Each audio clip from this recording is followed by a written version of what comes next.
Tuhan, bukalah bibirku, agar mulutku memberitakan kemuliaan-Mu. Ya Allah, ingatlah aku sesuai dengan anugerah-Mu. Tuhan, dengarkanlah aku sesuai dengan pertolongan-Mu yang penuh dengan kesetiaan. Kemuliaan bagi Bapa dan Anak dan Roh Kudus, seperti pada permulaan, sekarang dan dari kekal hingga kekal.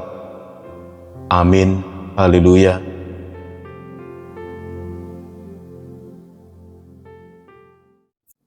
Firman Tuhan hari ini, Injil Matius pasal 15 ayat 32. Yesus memanggil murid-muridnya dan berkata, "Hatiku tergerak oleh belas kasihan kepada orang banyak ini, karena sudah 3 hari mereka bersama aku, dan mereka tidak mempunyai makanan. Aku tidak mau menyuruh mereka pulang dengan lapar, nanti mereka pingsan di jalan." Pernah suatu ketika, seorang bisa mempengaruhi pikiran saya, dan saya mau mengambil sikap seperti itu. Membeli suatu barang. Dia bukan marketing. Dia adalah teman dekat, dan dikatakan, "Bang, kalau engkau punya BlackBerry, engkau menguasai dunia." Seperti dunia dalam genggaman. Wah, dunia dalam genggaman. Dan ya, saya beli BlackBerry. Tapi ternyata sekarang BlackBerry gak tahu kemana kan. Merek itu gak ada lagi. Nokia juga dulu, sekarang mereknya tidak dikenal lagi. Tidak ada yang bisa bertahan lama dan abadi. Dan kuasa apapun itu. Sehingga, Bapak Ibu Jemaat yang dikasihi Tuhan, saudara-saudaraku, di Minggu Advent ini mari kita renungkan. Kita mau bergantung atau kita mau berharap kepada siapa dan kepada apa? Kalau kita terbuai dengan godaan atau bujuk rayu, seperti orang yang menawarkan, "Oh, percayalah, aku akan dukung kamu." Atau dia mengatakan, "Ya, percaya, aku punya kuasa." Hati-hati. Seringkali orang yang berjanji macam-macam, justru ketika di saat kita sangat amat membutuhkan pertolongan, dan karena ketidakberdayaan kita, dia tidak pernah hadir.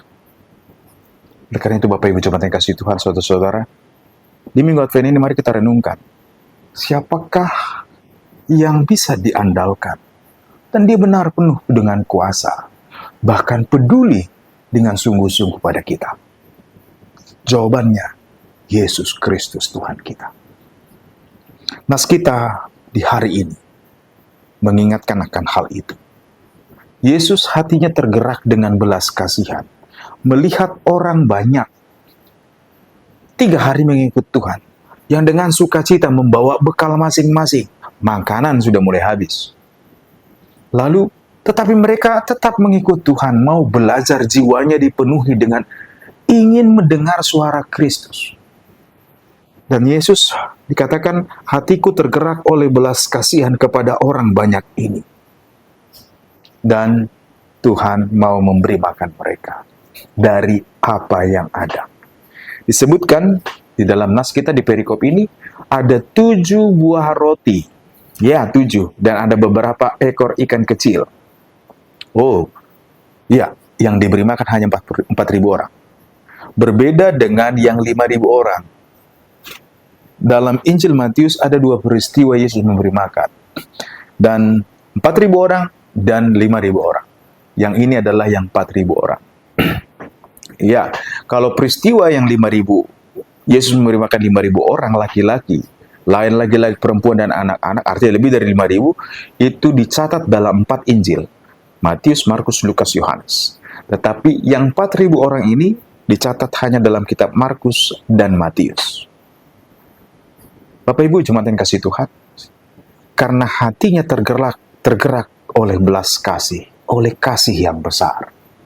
Setelah dia melihat orang yang dengan setia mau mendengar, mau belajar, mau mencari tahu kehendak Tuhan, merindukan pengajaran Tuhan, Tuhan cukupkan juga kebutuhan fisiknya.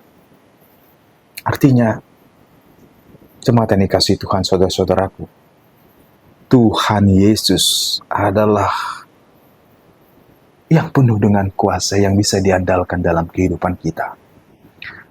Alangkah indahnya dan bijaksananya kalau kita mau berharap hanya kepada Tuhan. Juru selamat yang bukan sekedar memenuhi kebutuhan fisik saja, tetapi terlebih dahulu jiwa, mental, pikiran, roh kita. Dan fisik tidak pernah dilupakan juga. Tuhan memberikan kebutuhan tubuh juga. Jemaat yang dikasihi Tuhan, ini mengingatkan kita akan hal yang penting ini di minggu Advent ini. Apa orientasimu, kebutuhanmu, dan kerinduanmu akan Tuhan? Kalau kita merindukan Tuhan hanya untuk masalah perut toh, masalah keinginan kita doang, sayang betul. Lebih dari situ Tuhan bisa berikan, karena Dia adalah Allah yang penuh dengan kasih. Jiwa, roh, Tuhan penuhi, dan fisik pun bisa. Karena itu, lebih baik berharap kepada Allah yang penuh dengan kuasa dan penuh dengan cinta kasih ini. Supaya kita tetap teguh dalam perjalanan hidup kita. Dan tidak mudah diombang-ambingkan hanya gara-gara urusan kepentingan atau kebutuhan perut saja. Jemaat yang dikasihi Tuhan, mari percayakan pengharapanmu, ketergantunganmu hanya kepada Kristus. Karena Kristus Tuhan kita, Dia bisa diandalkan dan Dia mengasihi engkau dan saya. Tetap teguh dalam Tuhan. Shalom.